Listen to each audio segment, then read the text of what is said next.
Hey, what's up, Zoners? Did you know that the Las Vegas Raiders were the #1 scoring fantasy football defense last year over the last month of the season? And hey, man, they just added some big-time free agents on that defensive line to help out their star.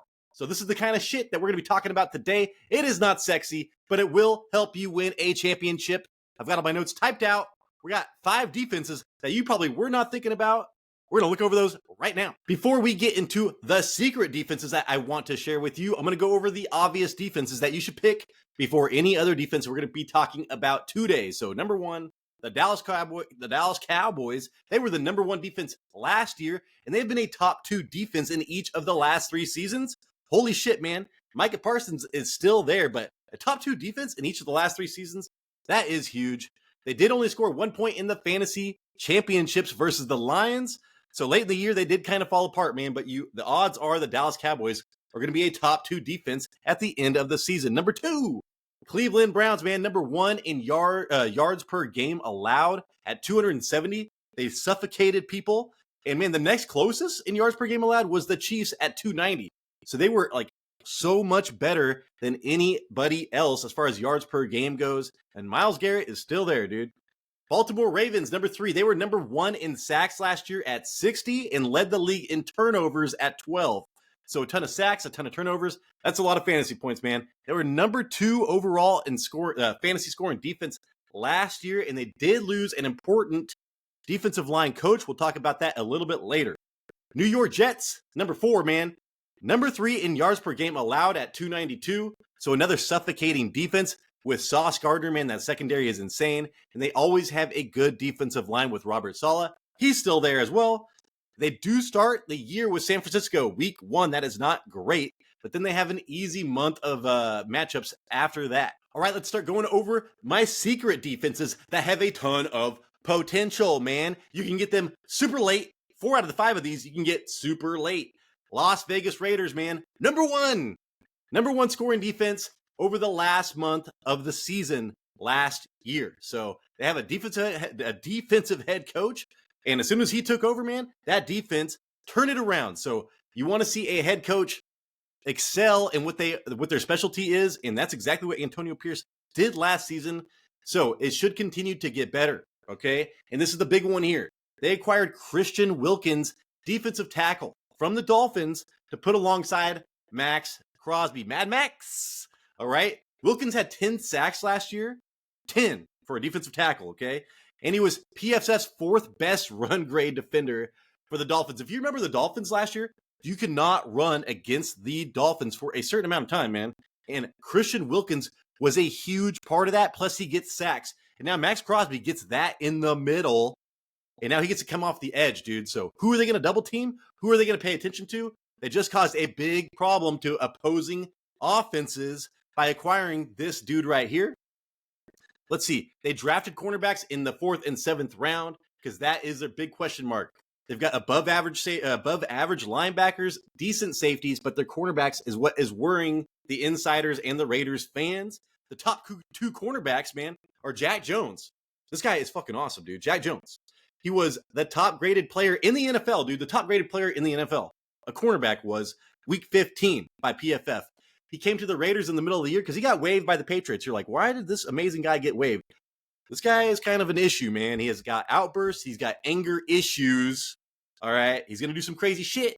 Can Antonio Pierce keep a lid on this for the year? If he can, man. They have a top cornerback in the NFL. And you know, he got coached by Bill Belichick, dude. As a cornerback, that is the best you can do. So anyways, and then the other cornerback is Nate Hobbs, who has been good but struggles to stay healthy. I think he played 13 games last year. So their cornerbacks are the biggest issue right now. But they are going as defense 19, dude. They are going as defense 19. They were the #1 scoring defense over the last month, like I just said, and added that defensive tackle. Huge value for the Raiders. I'm targeting them all the time. Next up, man, another team that I want to target, another defensive coach that took over, and we saw this dude. He excelled in his specialty. The Houston Texans, man, started playing some good defense at the end of the season. They were the #2 scoring fantasy defense over the last month. So it was the Raiders and then the Texans, okay? The defensive head coach, D'Amico Ryans, came from San Francisco. That defense before Robert Saleh, or I think it was after Robert Saleh, did not skip a beat, dude. So this guy is an amazing defensive coordinator / head coach. DeMeco Ryans, man, when he was in charge of the 49ers, had the third highest scoring fantasy defense in 2022. So he had the second highest scoring fantasy defense with the Texans, his new team, over the last month. He had the number 3 scoring fantasy defense over a whole year with San Francisco. Now, San Francisco personnel is a little bit better, right? A little bit better. Well, guess what, man? I'm a Vikings fan. This fool added Danielle Hunter. Okay, so the Houston Texans got Danielle Hunter to go with fucking Will Anderson. All right, Will Anderson, rookie of the year. That guy was killing it. He's going to be like Micah Parsons, dude. So we got a tandem right now. That's what you need, NFL defenses. Hunter had 16 and a half sacks, dude, and a league leading 23 tackles for loss last year. So Danielle Hunter, dude, is fucking dominant. And now he gets to go with this young buck, man, and a defensive head coach that knows what he's doing. Holy shit.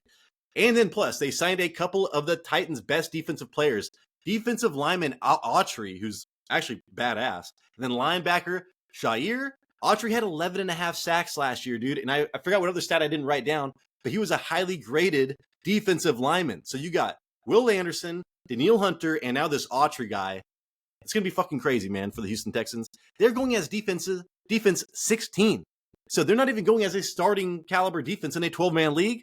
Dude, Houston Texans, huge value. All right, let's move on to the explosive Miami Dolphins, man, coming in number 3. I just said you couldn't run against them last year, and they did lose one of their best defensive players, but I still have them on here for a reason. They were the number 1 scoring fantasy defense after their week 10 bye. So they had a bye, and then they were the number 1 scoring fantasy defense. You could not run the ball against them. They were number 3 in sacks. So, dude, they stopped the run, and they got a ton of sacks at 56.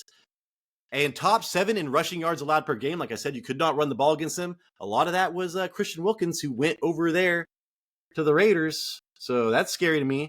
But the big thing for me right now, dude, is the kickoff changes and personnel. So Bill Belichick always got loopholes, dude, in defensive rules, right? Well, here we go. Mike McDaniels, you saw what he did with that motion last year. He's going to be taking advantage of any offensive rule changes. I think this, and then look at the personnel they have. They've got Tyreek Hill. They got Jalen Waddle. They got Jalen Wright now. They've got so many fast players. Devon Achane? You're going to put that full back there? So listening to all the offseason, man, the kickoff is back.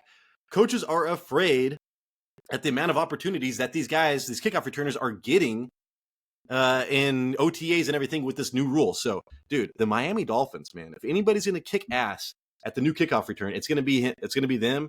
Special teams is huge for your fantasy defense. Let's see. But I do want to say, they did sign Calais Campbell, and then their defensive coordinator, Anthony Weaver, is the new defensive coordinator. This guy is fucking awesome, okay? He spent the last 3 seasons with Baltimore and is a defensive line specialist. He developed like J.J. Watt, and then there was a list of like 15 other Hall of Famers that he helped develop. And the guy that he developed, I think last year on Baltimore, almost turned into a Pro Bowler. So this guy develops talent. I actually really like this defensive coordinator hire. They lost Vic Fangio, and they are going as defense number 8 right now. So they are going a little high, but their potential for kickoff returns, dude, I'm going from 6 to midnight. All right, next up, man, the Chicago Bears. Number 5 scoring defense from week 11 on last year. Montez Sweat acquired 2 weeks before that, so it took him a little bit. But once Montez Sweat got a little bit settled, man, this defense took it to a whole nother level, all right? They were the number 1 run defense last year, allowing only 86 rushing yards per game. And that was helped with Montez Sweat when he got there, dude. So you could not run the ball on them. They've got a defensive head coach, man, Mike Eberflus, and their quarterbacks are solid as well. Tremaine Edmonds, he was on this team last year. He had 4 interceptions from them. He used that all-star, amazing, I don't even know what he is, hybrid player for the Buffalo Bills. Well, he's there. And then TJ Edwards, dude, in his first year with Chicago, coming from Philadelphia, was 3rd in interceptions and 5th in total tackles for linebackers. So they got this linebacker from Philadelphia. This fool fucking showed out. And they've got Montez Sweat with this coach. And now I'm looking at the offense, man. Justin Fields did not do this. This offense did not do this defense any favors. And I'm a big believer, man. I've got Caleb Williams ranked, I think, number 10 or 11. I've got DJ Moore ranked super high.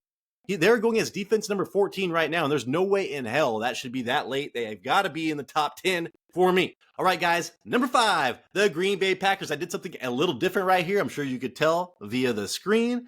This is what a fan said. This was what the top voted thing by the fans, by Green Bay Packer fans said, and I actually liked it, so I just copied and pasted it. I'm going to use it. Shout out to you, some user on Reddit. So the Green Bay Packers, listening to the fans, apparently their defensive coordinator has been god awful, man, for a long time. The worst defensive system, and I've always heard about their talent, man. So now they've got a new defensive coordinator. They picked up free agent safety McKinney. He's drafted to arguably be the best linebacker in the draft, Cooper, and drafted one of the top safeties, Bullard. They have a solid core of young, really good, still improving players: Gary, Wyatt, Van Ness, Walker, Nixon, Valentine, and Brooks. They also have a few very good veterans like Jair Alexander, Kenny Clark, and Preston Smith. The rookie linebacker Cooper has apparently been tearing it up at minicamp, and all the players seem bought into the new defensive coordinator and system. Previous guys like Alexander wouldn't even attend minicamp, but I believe he's attended every single practice this spring. So this is, again, from a Green Bay Packer fan. And yeah, dude, the Green Bay Packers defense might be stepping it up this year. Keep an eye on them as well. All right, everybody, that is the show. I am sure I missed some defenses, man, so I need your help. I need you to comment down below and let me know if your team's defense is going to be worth picking up this year. And hey, man, if I missed some obvious defenses, I think I did, like Kansas City, maybe San Francisco, but San Francisco kind of fell off last year. Hufanga is back. So anyways, I need your help, man. We also need your help with subscribers, man. Hopefully I earned a thumbs up. Hopefully I earned a subscription. We need 1,000 subscribers. We need 891, for God's sakes, dude. Please help us there. Come on, man. Please, I'm begging you. So this is Tyler, Big Turd Ward. This is the Fantasy Red Zone, and we appreciate you.